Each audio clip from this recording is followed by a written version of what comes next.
Good evening viewers, আশা করি আপনারা সকলে খুব ভালো আছেন।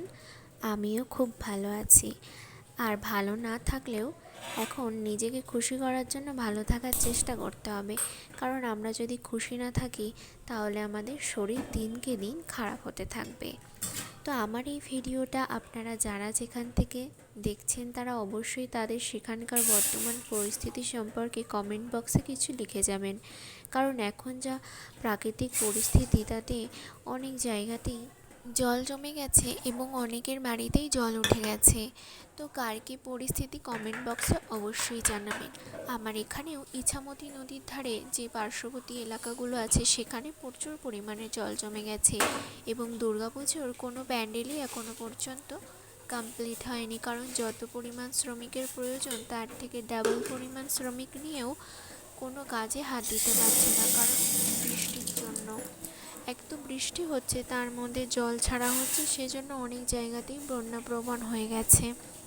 কারোর বাড়িতে যদি জল জমে যায় তার যে কি খারাপ পরিস্থিতি হয় সেটা আর বলে বোঝানোর নয়। সে যাই হোক, আমার মায়ের অর্ডার ছিল যে সন্ধ্যাবেলা চা করার ডিউটিটা তোর, তুই চা করে খাওয়াবি, বেশি কিছু তো চাইছি না, শুধুমাত্র লিকার চা করে দিলেই হবে। সেজন্য আমি চলে এসেছি রান্নাঘরে চায়ের বন্দোবস্ত করতে।